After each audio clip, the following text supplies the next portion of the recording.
discípulo está siendo tentado. Creo que eso es verdaderamente clave en nuestra cultura. Hay todo tipo de excusas que la gente hace. Y creo que la primera excusa, como dije hace un rato, es creer que de alguna manera esta tentación es diferente de todas las demás tentaciones. Como si Dios nos puede ayudar por medio de la fe a luchar contra el alcoholismo, o la adicción al juego, o adicción a la pornografía, pero que de alguna manera esto es diferente y que no se puede luchar contra esto. Que esto está más allá de su poder. Es totalmente falso. Lo segundo es la idea de que de alguna manera esto es natural, que esto es algo innato en la naturaleza de la persona. Por ejemplo, esa película que salió el año pasado, Secreto en la Montaña. El lema de esa película era: el amor es una fuerza de la naturaleza.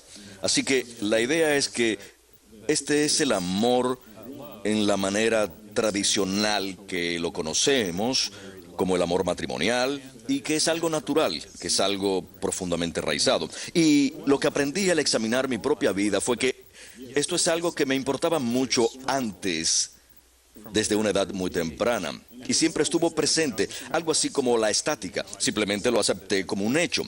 Y eso me hizo pensar que era natural, me hizo pensar que era algo innato. Y después de un tiempo me di cuenta que otras personas que pasan por tentaciones, los alcohólicos, los drogadictos, cualquier adicción de la que se trate, también pasan por esto. No es diferente. Pero no tenemos organizaciones para la liberación de los alcohólicos que anden diciendo por ahí que este es un estilo de vida natural. Para mí ese fue un primer paso importante, reconocer que esto no estaba viniendo de Dios, reconocer que esto es algo que me estaba inhibiendo como persona, que me estaba previniendo de expresar mi masculinidad, que me llenaba de temores. Tuve muchos efectos negativos. Piensa acerca de las tentaciones de Jesús en el desierto. En los tres casos, así haya sido convertir las piedras en pan o colocarse en el templo, o tomar control de todos los reinos que le fueron ofrecidos. El diablo empezó con los sentidos de Jesús, lo que veía, lo que oía, lo que sentía. Nuestras experiencias están basadas en nuestra experiencia de la realidad. Y entonces esto ha sido. Y el mundo nos convence de que nuestra experiencia de la realidad está equivocada, que lo que vemos es lo que debemos tener, que lo que sentimos que queremos es lo que debemos tener. Es interesante ese comentario tuyo acerca de Secreto en la Montaña. Nos muestra hasta dónde ha llegado Hollywood. A mediados de los años 70, el lema era: el amor significa nunca tener que pedir perdón. En otras palabras, cualquier cosa que pase en el amor no involucre ninguna culpabilidad. Ahora es que el amor es algo natural. Así es, y nuevamente se trata de identificar esta pregunta. ¿Qué quiere decir ser natural? Primero que nada, incluso si la homosexualidad fuera genética, lo cual no ha sido probado, mucha gente lo cree, pero no ha sido probado. Pero por un instante, digamos que incluso si lo fuera, eso no significaría obligatoriamente que es algo ético. Bien, por ejemplo, los científicos tienen un dicho: simplemente porque algo sea, no significa que debería serlo. Simplemente porque alguien tiene un deseo innato de hacer algo como abusar del alcohol o robar o matar gente, eso no quiere decir que esa actividad sea moral. La pregunta es: ¿cómo encaja esto dentro de su personalidad humana? ¿Es algo moral de acuerdo a la ley de Dios? ¿Es algo que va a ayudar a desarrollar a esa persona? Y cuando examino mi propia vida, me doy cuenta que no.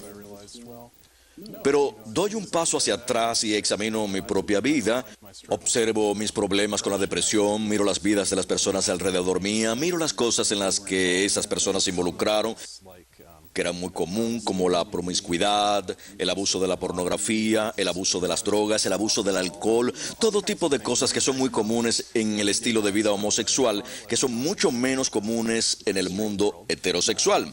Y finalmente me di cuenta que esta era una tentación. Así que empecé a tratarla de esa manera.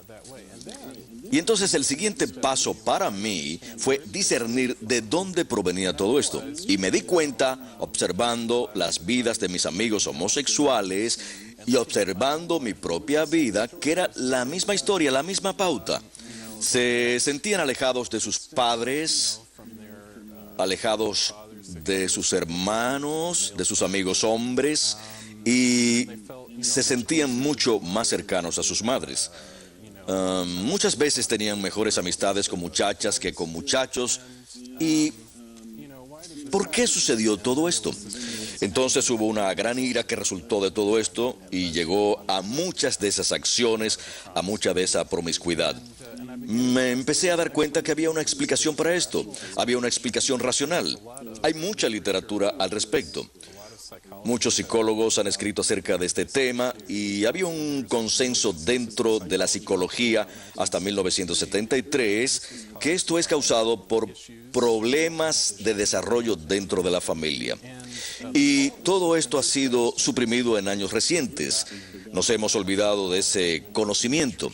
E incluso gente dentro de la iglesia ha sido confundida con respecto a esto. La gente ha llegado al punto en que no disciernen que esto es una tentación. Y creo que parte de esto son las teorías psicológicas que surgieron en el siglo XX. Por un lado, dicen que el temor a Dios es algo malo. El temor es malo. Solo debe haber amor hacia Dios. Así que tenemos un desequilibrio ahí. Hemos perdido la conciencia para saber que Dios nos está observando dentro de la privacidad de nuestras vidas. Así que la sociedad no espera un juicio. La otra cosa es la idea de que el sentimiento de culpa es algo malo. Esa idea ha sido borrada. La idea de la culpabilidad. Y por supuesto, la otra teoría psicológica que surgió, ese proceso de que tenemos que contarlo todo. No hay que callarnos nada, que es una parte natural de nosotros. Eso sucedió en los años 60 y 70, pero la otra pregunta que sale a la luz es, ¿qué tal acerca de las personas dentro de la iglesia que deberían saber que se trata de una tentación? Porque ellos están dentro de la iglesia, son hombres y mujeres de fe, así que saben de qué se trata la tentación. Y esa es esta segunda etapa en donde han sido confundidos en su formación acerca de lo que está bien y lo que está mal. Así es, y creo que obviamente somos cristianos y queremos ser compasivos y queremos amar y ser bondadosos. Y creo que los católicos y otros cristianos lo interpretan como que tenemos que aceptar cualquier comportamiento que se nos presente. No, eso no es cierto. Podemos amar, he recibido mucho amor y aceptación dentro de la iglesia, pero hay que odiar al pecado aunque uno ame al pecador. Me di cuenta que la cosa más grande que sucedió en mi vida fue cuando Dios me liberó del estilo de vida homosexual. En aquel entonces no lo sabía, pero a medida que pasa el tiempo, he visto cómo ha cambiado mi personalidad. He experimentado mi masculinidad de forma distinta. Siento que soy hijo adoptivo de Dios. Mis traumas son un proceso por el que todavía estoy pasando, pero no tengo rencor acerca de mi vida. Siento mucha paz al respecto. Mis obsesiones homosexuales han desaparecido. Así que eso ha sido algo muy positivo para mí. Creo que los católicos tienen que darse cuenta y decirles a las personas dentro del estilo de vida homosexual, los amamos, y porque lo amamos, los vamos a ayudar a superar esto. Eso es lo que tenemos que hacer. La gente ha tenido miedo de decir eso porque han tenido miedo de ser percibidos como malvados o no cristianos o faltos de caridad. Esto nos lleva a la tercera etapa de San Francisco de Sales. Una vez que uno reconoce que se trata de una tentación, uno conoce de dónde proviene. Y uno sabe a través de la formación de su conciencia si se trata de algo bueno o malo. Pero de todas formas hay que educar a la voluntad para que diga que no. Y eso lleva tiempo. En todo aspecto de la tentación, así sea el alcohol, el juego o la lujuria heterosexual, todo tipo de temas en los cuales tenemos que darle a la gente tiempo, apoyo y fortaleza. La Biblia dice en la primera a los Corintios 10 que por un lado no existe una tentación que no sea común entre los hombres. Todos hemos pasado por ellas, pero junto con la tentación Dios nos da fortaleza, la gracia está con nosotros si le pedimos, pero también nos hacemos falta unos a otros para ayudarnos unos a otros a crecer. Estoy seguro que cuando ingresaste a la iglesia, la ayuda y el apoyo de tus hermanos y hermanas fue muy importante en tu propio recorrido. Abrí los ojos, Marcus, porque nuevamente los homosexuales son muy buenos para expresar este sentimiento de que mi cruz es muy pesada, es más pesada y diferente que la cruz de todos los demás. Hay gente que se me acerca y me dice, he tenido un problema toda la vida con la pornografía, toda la vida he tenido un problema con la adicción al sexo, son heterosexuales. Y me di cuenta que yo no estaba solo, me di cuenta que no se trata de segmentar a un grupo de gente. Se trata de decir, no, tú tienes algo común con la humanidad, tienes una debilidad igual que todos los cristianos, pero Cristo vino a este mundo y fue puesto a prueba, como lo dice en carta a los Hebreos capítulo 2, fue puesto a prueba por medio de sus sufrimientos para que la gente que sea tentada pueda acudir a Él y encontrar entendimiento y simpatía. El diablo busca nuestras debilidades y las debilidades de cada uno de nosotros son distintas. Pero su meta es alejarnos de Dios y como en aquel buen libro de C.S. Lewis, Cartas del Diablo a su sobrino, los demonios buscan formas, así sea el mundo o nuestra propia carne, o el diablo trata de buscar maneras de alejarnos. Una persona puede decir, yo no tengo esa tentación. Hay que asegurarse de no volverse arrogante y sentir que están por encima, porque el diablo busca nuestras debilidades. Tenemos un correo. Tomémoslo, es Scott desde Gabe, desde Vermont. Queridos Marcos y Scott, verdaderamente disfrutamos su programa. Escuché decir a un amigo mío, si tan solo la iglesia permitiera el matrimonio homosexual, su idea es que eso arreglaría las cosas. ¿Cuál es tu respuesta, Scott?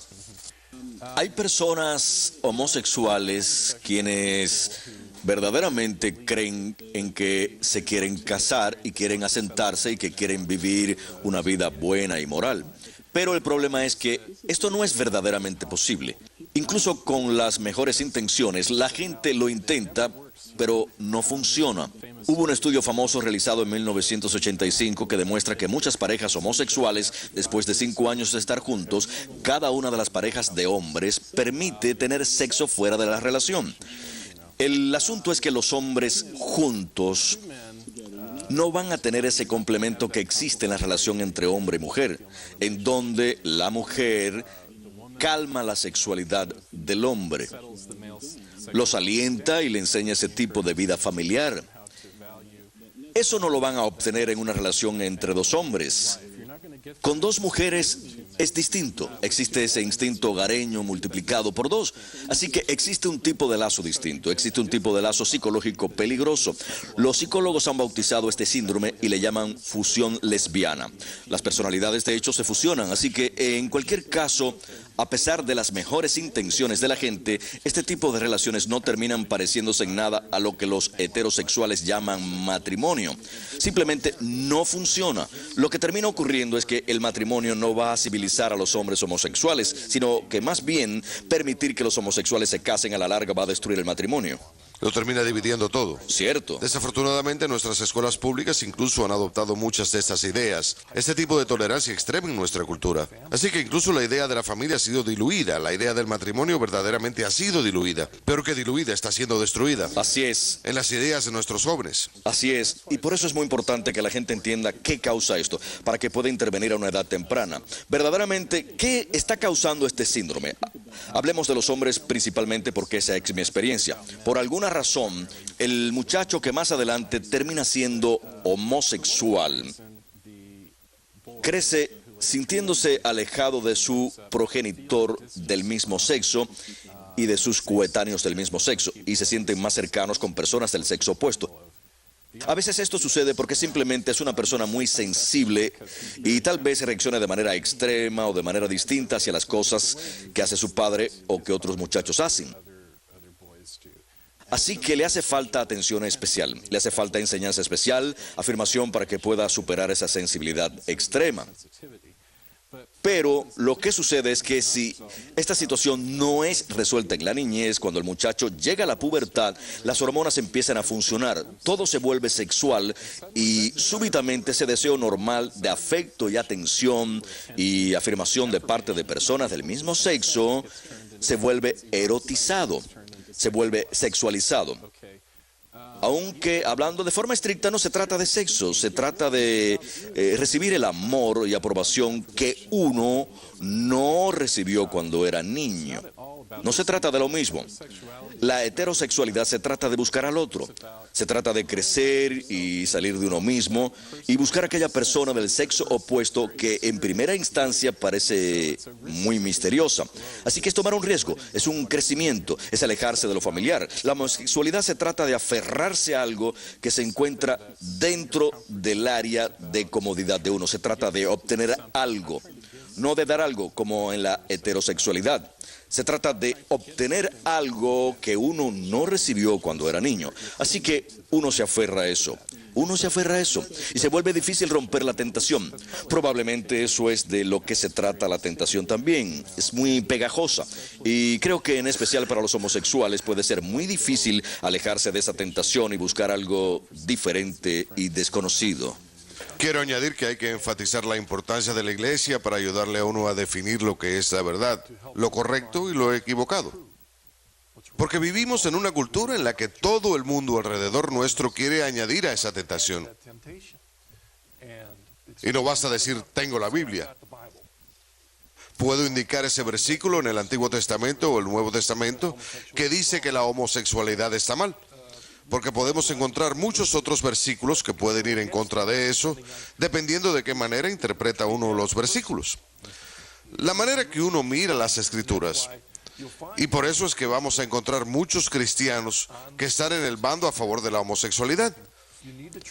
Tenemos que confiar en la autoridad que Cristo nos dio en la iglesia, muy por encima de nuestras propias opiniones, lo que creemos que sea caritativo hacia nuestros hermanos en el mundo. Claro que sí. Hay una llamada desde Arizona. Hola, Jerry, ¿cuál es su pregunta?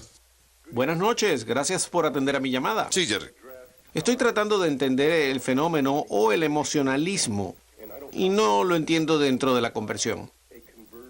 Específicamente me refiero a alguien que se haya convertido al catolicismo. Digamos que antes era bautista, y no tengo prejuicios contra nadie, pero esa congregación, ese grupo, tiene resentimientos contra esa persona y corta todos los lazos con ella. Y sin embargo, lo opuesto. Por ejemplo, yo mismo soy católico de nacimiento. He tenido primos que se han ido de la iglesia católica y no les trato mal, trato de entenderles. No tengo ningún resentimiento hacia ellos. Jerry, ¿te refieres a que si un bautista se convierte en la iglesia católica, que sus antiguos compañeros lo rechacen? Sí, así es, correcto. Por ejemplo, lo que está sucediendo en Afganistán a nivel que piensan que tienen que matar a alguien. He escuchado decir que a partir de la Biblia, si uno es un pecador hay que tratarlo como un publicano. En referencia al tema que ustedes están discutiendo, creo que es parte de ella. Le quiero dar otro ejemplo. Mi hermano se divorció recientemente. Su ex esposa, y soy muy amigo de ella, es como mi hermana. Y ella me habla acerca de mi hermano y tiene resentimientos, pero él sigue siendo mi hermano. Y el hecho de que haya hecho cosas malas no está bien, pero igual le amo. Gracias, Jerry. Estaba hablando sobre cuando uno se convierte del protestantismo y catolicismo. Por lo general uno pierde a todos sus amigos, pero no ocurre lo mismo en el sentido opuesto. ¿Pasaste por eso? Pasé por eso. Terminó siendo una bendición. Porque cuando ingresé a la iglesia católica, incluso después de haber abandonado el estilo de vida homosexual, quería mantener esos lazos con mis antiguos amigos y así fue con algunos de ellos. Pero en la gran mayoría, la gente me rechazaba a mí.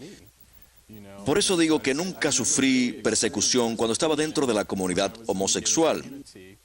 Pero conocí la persecución, el rechazo, después de haber ingresado a la iglesia católica. Mis antiguos amigos dentro del estilo de vida homosexual me rechazaron, pero terminó siendo una bendición, porque hay muchos homosexuales que están tratando, que saben que la homosexualidad está mal, que saben que Dios los ama, que saben lo que tienen que hacer, y sin embargo se encuentran atascados, están atascados en ese estilo de vida. Como dije hace poco, tienen miedo a tomar riesgos, tienen miedo de conocer algo nuevo y diferente. Así que se aferran a ese viejo estilo de vida. Eso puede ser muy malsano. Acabamos de hablar sobre eso también porque yo trabajo con la red de regreso a casa. Nuestra meta es ayudar a los ministros protestantes que acuden a nosotros y están interesados en la Iglesia Católica. Así que los ayudamos con su regreso. Una de las barreras más grandes que encuentran es que ellos reconocen que ninguno de sus amigos los entienden o los quieren ayudar. Amenazan rechazarlos. La gente que se encuentra de regreso se siente amenazada con el divorcio de sus cónyuges si se vuelven católicos. Normalmente no sucede cuando un metodista se vuelve presbiteriano o cuando un bautista se vuelve episcopal. No tienen el mismo problema, pero este otro tema. Voy a ser muy sincero, creo que la realidad es que si miramos la historia, ella reconoce que Cristo estableció la iglesia, estableció una iglesia. Había de haber una iglesia unida por medio de sus apóstoles, el magisterio en unión con la silla de San Pedro. Esa es la iglesia. Ser protestante significa que uno protesta en contra de ella. Así que el centro de la idea, cuando un protestante se vuelve católico, existe una afirmación en ese recorrido. Están aceptando la realidad de una iglesia verdadera, la iglesia que Cristo estableció. Y están diciendo que todas estas otras iglesias no son parte de la iglesia verdadera, que deberían regresar a casa. Así que hay una afirmación presente. Y no le gusta a la gente. Sé que fue cierto en mi propia vida. Todos mis viejos amigos, mis amigos pastores, súbitamente dejaron de ser mis amigos. Pero cuando un católico va en dirección opuesta, eso afirma la realidad de que no existe una sola iglesia. Afirma la realidad de que, de alguna manera, Jesús quiso que existieran 30,000 o un número infinito de iglesias. O de que solamente se trata de Jesús y de uno solo. Y por eso vemos esta aceptación de esto. Por eso tenemos este programa para invitar a la gente a que regresen a casa, a la iglesia. Quiero mencionar otra cosa al respecto. Cristo dijo que pasaríamos por persecución y dijo que Él venía a traer división. Para mí fue un proceso difícil en muchas maneras. Por otro lado, también prometió que recibiríamos 100 veces en esta vida y que recibiríamos vida eterna en la próxima. Y eso ha sido muy cierto para mí. Cuando miro a los amigos que Dios me ha dado, la gente que ha puesto en mi vida, las guías espirituales, siempre he tenido la gracia necesaria para seguir hacia adelante con esto. Scott, gracias. Hagamos una pausa y regresaremos en breve con sus preguntas para Scott McDermott.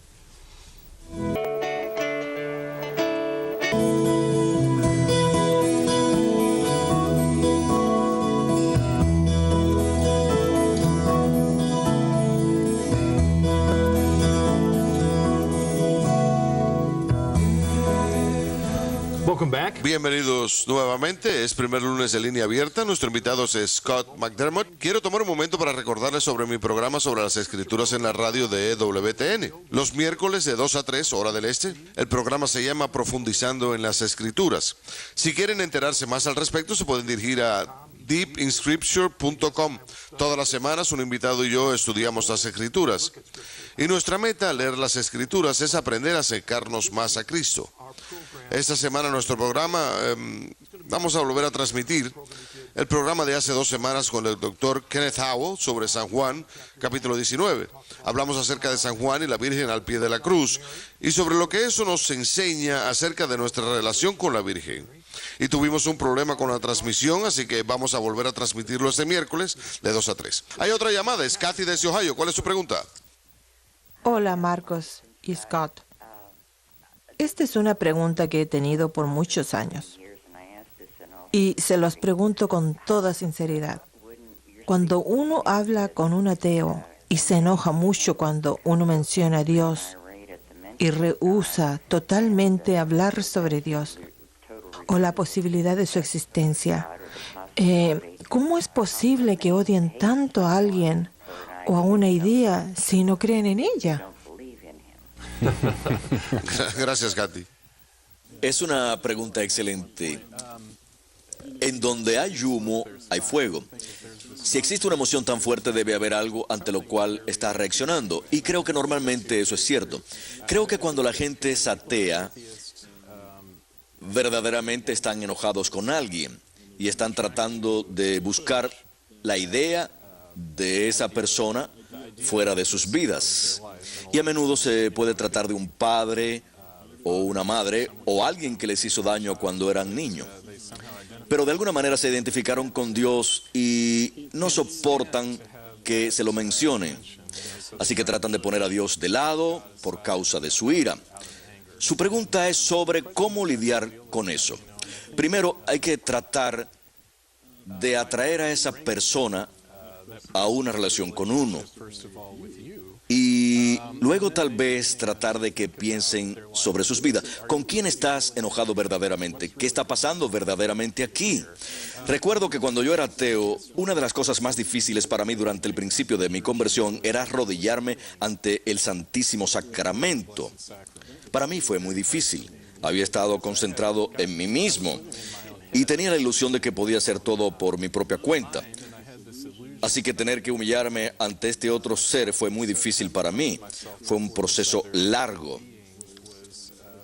Así que le recomiendo que sea paciente con su amigo. Tal vez si continúa estando al lado de esa persona, finalmente esa persona también esté dispuesta a aceptar a Dios. Solíamos tener un ejercicio cuando evangelizábamos. Dibujábamos un círculo para representar el corazón de uno. Y teníamos una silla, un trono en el centro del corazón. Y la pregunta era, ¿quién está sentado en ese trono? Y por lo general se trataba de uno mismo. Y el ateo no quiere reconocer la realidad de Dios. Porque si uno reconoce la realidad de Dios, eso inmediatamente pone en duda si uno debe estar sentado sobre ese trono o no. Hay muy poca gente que es verdaderamente atea. Nietzsche, el filósofo, fue ateo y aceptó todas las consecuencias del ateísmo. Puso del lado a Dios, puso del lado la moralidad y terminó loco. Pero la mayoría de las personas que son ateas, yo diría que tienen alguna especie de Dios escondido. Un Dios desconocido, como decía San Pablo. Para mí se trataba de la idea de un amigo ideal, la idea de un amigo hombre que siempre pensé que iba a encontrar. Es casi como una imagen paralela a Cristo. Era una imagen distorsionada y perversa. Pero cuando conocí a Cristo, creo que de alguna manera extraña, de hecho fue algo que me ayudó, porque me pude decir a mí mismo, esta es la persona que verdaderamente estaba buscando, estaba equivocado. Esta es la persona que he estado buscando, la persona que me ama, la persona que puede sanar todos mis males y amarme y devolverme la salud y la vida. Y eso fue lo que sucedió a través de la Sagrada Eucaristía. Es muy importante lograrlo a través de la Eucaristía. Vamos a hablar sobre eso en breve. Primero vamos a recibir una llamada que nos está esperando. Es Bob desde Nueva York. Hola, Bob. Hola, gracias por atender mi llamada. Seguro. Me encanta su programa, Marcus. Gracias. He vivido casi toda mi vida como homosexual y quiero promover el programa Valor. No lo he oído mencionar.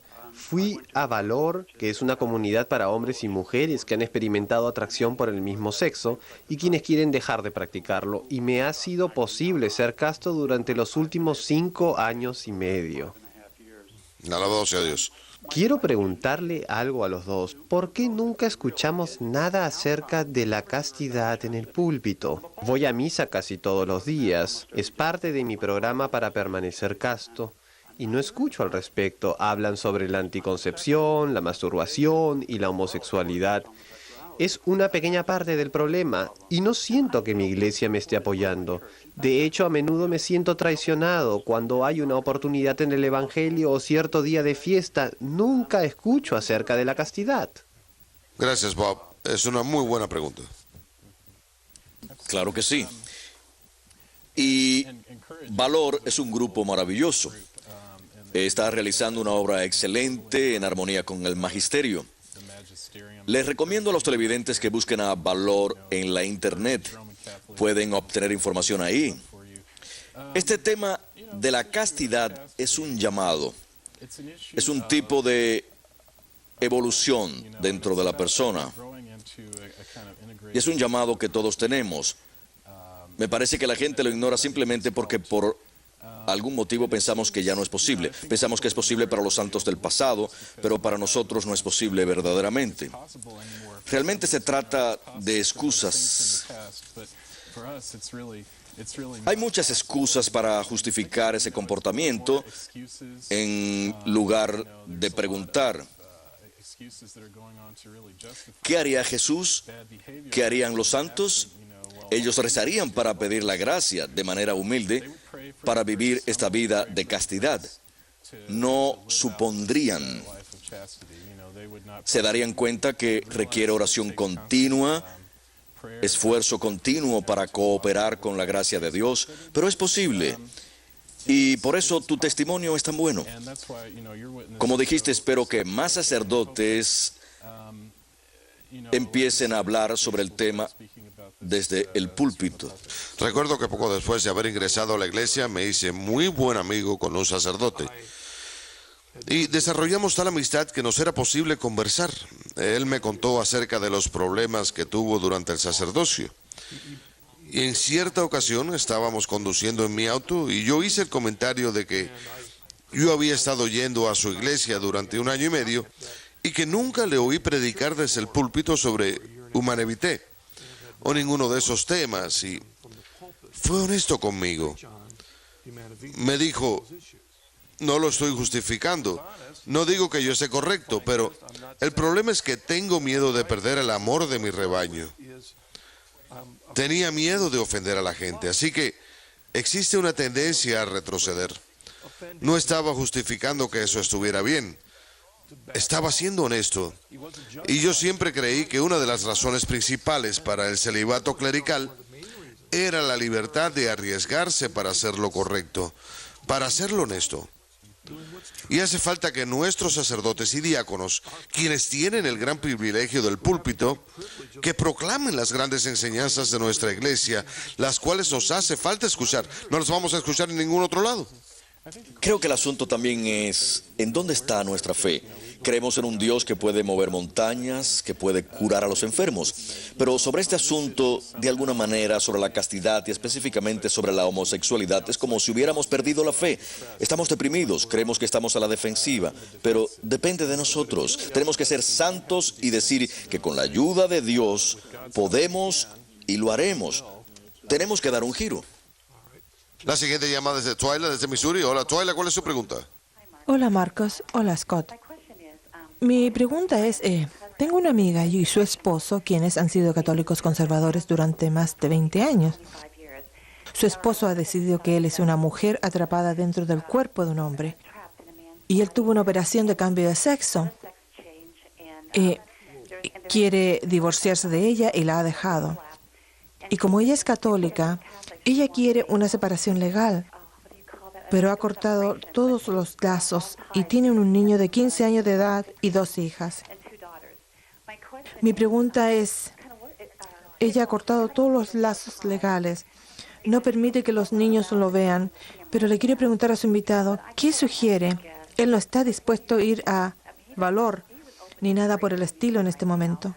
¿Qué pueden hacer estas personas? Me preocupan más el muchacho y sus hijas. ¿Qué sucede si después de 20 años un hombre decide eso? Es una situación muy difícil, obviamente, porque es algo que ya ha sucedido. Es alguien que aceptó esa mentira. Soy una mujer atrapada en el cuerpo de un hombre. No, uno es hombre. Uno es hijo de Dios. Uno tiene tentaciones, tiene problemas. Así como cualquier otro cristiano tiene problemas, uno tiene que pedirle a Dios con humildad la gracia y la ayuda para que pueda resolver esos problemas. Es posible, pero es una tragedia.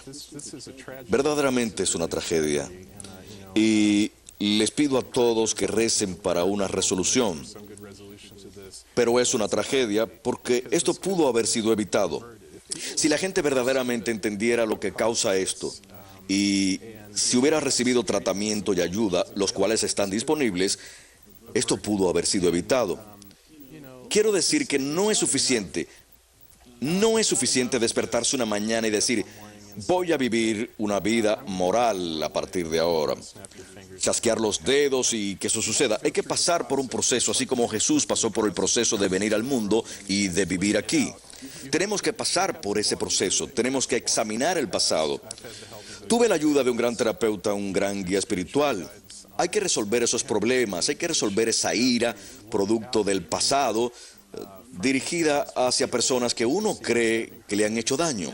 Entonces, uno ha de ser libre. Puede suceder, pero hay que pasar por todo ese proceso. Bien.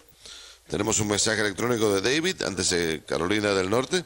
Querido Scott, soy converso judío, todavía estoy esperando el bautismo. Por fin conseguí la anulación de mi matrimonio y voy a ingresar a la iglesia esta Pascua.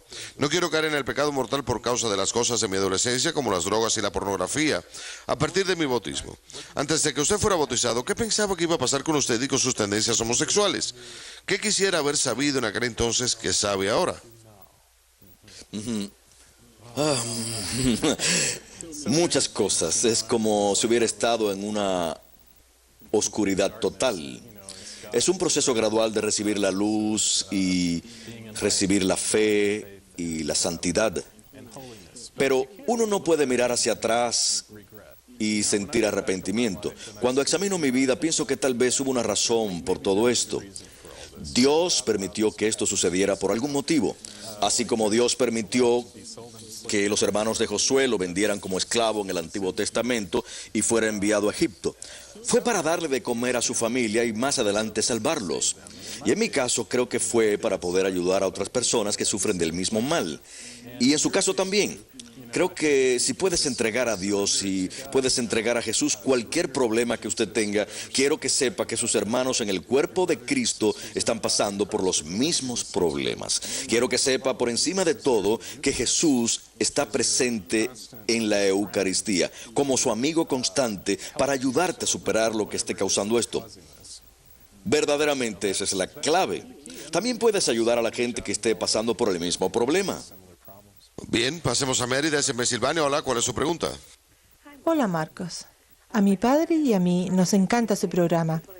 Y también quería saludar a Scott. Mi pregunta para Scott es, ¿hubo alguien en su vida que pudo haber dicho algo a usted que le hubiera ayudado a evitarlo?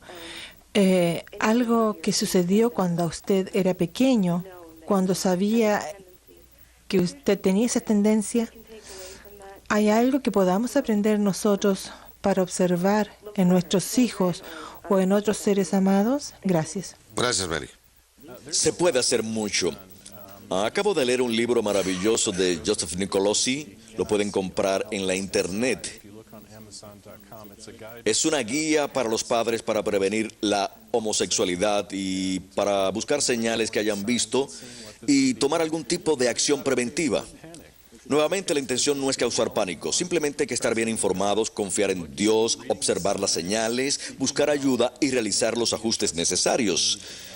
Y creo que pudo haberse hecho fácilmente, pero yo me crié en los años 70 y este conocimiento estaba en proceso de ser olvidado, suprimido. Así que le recomiendo a todos los padres que lean este libro y que hablen al respecto. Verdaderamente tenemos que hablar al respecto y transmitir este conocimiento sobre este tema porque puede ser prevenido muy fácilmente, muy fácilmente. Me gustaría añadir en la lista algunos libros de Stephen Wood. Lo han visto en EWTN muchas veces. Es el encargado del Centro Internacional de Vida Familiar y ha escrito un número de libros sobre la paternidad. Y creo que esa es una de las claves. Cuando observamos la homosexualidad masculina, tiene que ver con la paternidad, con los padres cumpliendo su papel y observando los problemas por los que pasan los muchachos. Es esencial, y a medida que la homosexualidad se vuelve más y más prevalente, es como un círculo vicioso, porque creo que algunos padres miran a sus hijos y se dicen, no quiero que se vuelva homosexual, así que podía dar un paso hacia atrás, no le voy a mostrar afecto, no lo voy a abrazar, no voy a jugar con él porque no quiero que se vuelva homosexual. Esa es una manera muy buena de lograr que su hijo se vuelva homosexual. Si quieren que sea heterosexual, tienen que mostrarle afecto, tienen que jugar con él, a abrazarle, decirle que le quieren, leerle, lo que sea necesario para evitarlo. Esa es una manera muy buena de evitarlo. Tenemos un correo electrónico de Jennifer desde Texas. Nos escribe, queridos Marcos y Scott, qué conversación tan bonita. Gracias por compartir los problemas y dificultades sobre este tema de la homosexualidad. Lo enfocan de una manera muy bondadosa y objetiva y están basados en la verdad y la compasión humana. Rezo para que el programa de esta noche toque las vidas de muchos, para Dios y la Iglesia y la salvación de muchas almas. Bendiciones. Gracias, Jennifer, por su correo. Muchas gracias por su mensaje, gracias. Porque sé que mencionaste, Scott, que se trató de la gracia. Por encima de todo fue la gracia. Una de las cosas más importantes que podemos hacer por nuestros hijos, al igual que por nuestros amigos, es rezar por ellos para que Dios les conceda el don de la fe. Uno puede tratar de decidir con un ateo todo lo que uno quiera, pero no va a lograr convertirlo. Siempre hace falta el don de la fe que proviene cuando el Espíritu Santo obra en sus corazones. Y eso se logra como resultado de nuestras oraciones por la gente. Claro que sí. Pasemos a Edward desde Nueva York. Hola, Edward, ¿cuál es su pregunta? Gracias, Marcus, por atender mi pregunta. Scott es un gran invitado. La pregunta que tengo para Scott es, ¿qué herramientas o técnicas de piedad usó usted para lograr la transición de ser ateo y homosexual hacia la vida católica que ahora disfruta? Gracias. La primera fue, por supuesto, el rosario. ¿Por qué el rosario en particular? Al principio me sentí más cómodo al acudir a la Virgen.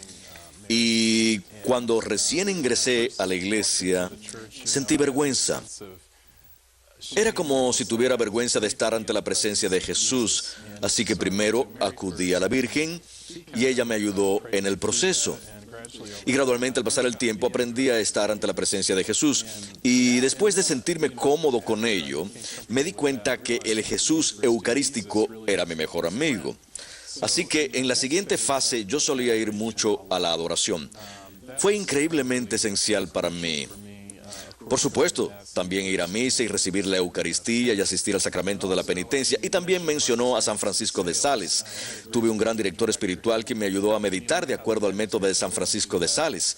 Eso fue muy importante porque verdaderamente enfatiza visualizar la vida de Cristo y la vida de la Virgen. Eso también fue muy importante para mí.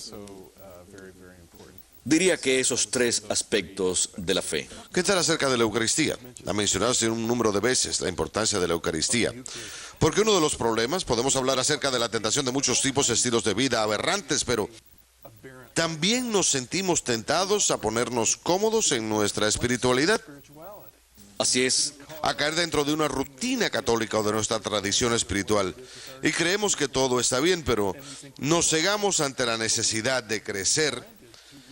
Y la Eucaristía es una de las claves para ayudarnos a crecer más en Cristo. Claro que sí. El asunto es que mi síndrome se trataba de una falta de algo. Era como si tuviera un gran vacío en el centro de mi ser y no sabía cómo llenarlo. Y durante años traté de llenarlo con la idea de buscar un amigo ideal, una persona ideal que iba a llenar ese vacío. Y finalmente encontré a Jesús. Y entonces empecé a examinar mi pasado y me hice la pregunta y me di cuenta que se trataba de cosas que me habían hecho falta en la niñez. Así que le pregunté a mi terapeuta, ¿me será posible compensar aquellas cosas que me faltaron durante la niñez? ¿Todas las cosas que me hicieron falta? Me contestó, no, pero todo va a estar bien. Y la razón fue porque a través de la Eucaristía me fue posible sentir el amor paternal de mi Dios y su amor filial y su amor de mejor amigo. Y Jesucristo se volvió mi mejor amigo en la Eucaristía. Lo que tenemos que saber acerca de la Eucaristía es que Dios nos está dando su cuerpo, sangre, alma y divinidad. Y esta es la comunión más íntima posible. Es incluso mucho más íntima que cualquier cosa que podamos recibir de alguien más en este mundo.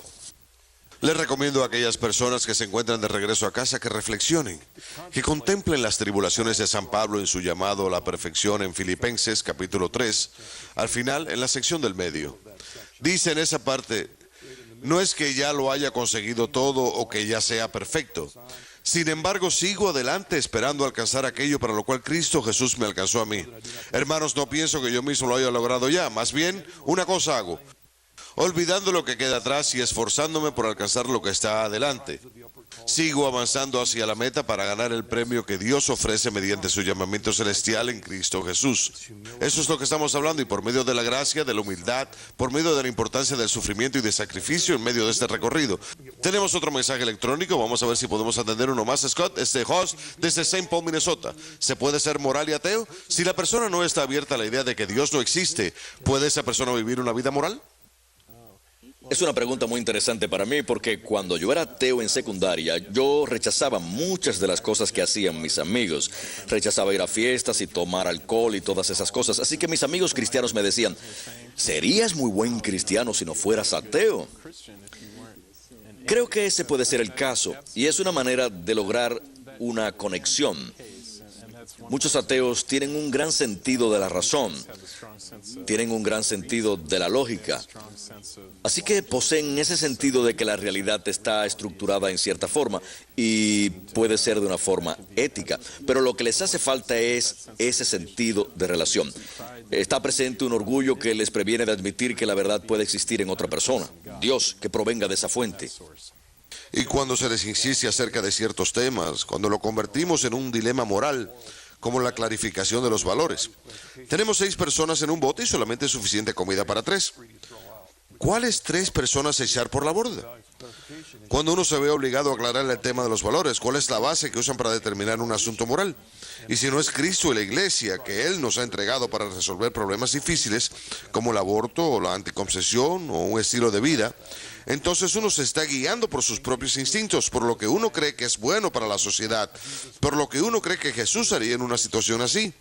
Y puede que uno esté equivocado acerca de lo que Jesús haría en una situación así, a menos que uno posea una base para discernir. Y por supuesto, ese es el valor de la Iglesia. Scott, digamos que hay una persona en la audiencia que en este momento tiene los mismos problemas que tú. Danos unas palabras de aliento para esa persona. Sabes, nuevamente es un asunto de fe, esperanza, amor y confianza. Tu problema es un problema compartido por muchas personas. Muchas personas han andado por este camino. Todos los cristianos están pasando por alguna tentación. Todos los cristianos pasan por sufrimiento. Ese sufrimiento, siempre y cuando no sea voluntario, ese sufrimiento te puede hacer llegar al cielo. Es algo que Dios te ha dado para ayudarte a llegar al cielo. Si no te rindes, si no caes en la tentación, siempre y cuando el sufrimiento no sea voluntario, te puede ayudar a llegar al cielo. Nada más toma conciencia que Dios le ha dado a cada uno de nosotros una cruz para cargar. Esa es tu cruz, cárgala hacia el cielo. Scott, gracias. Gracias, Marcus. Gracias por tu valentía y por tu testimonio de Jesús, nuestro Salvador, y lo que podemos lograr por medio de su gracia. Muchas gracias y gracias a ustedes por acompañarnos en el regreso a casa. Siempre es un gusto estar con ustedes. Rezo para que estos programas nos alienten para progresar en su fe. Todos nos encontramos en ese camino y tenemos que rezar unos por otros y pedir la gracia de Dios para fortalecernos. Que Dios os bendiga. Nos veremos nuevamente la semana próxima.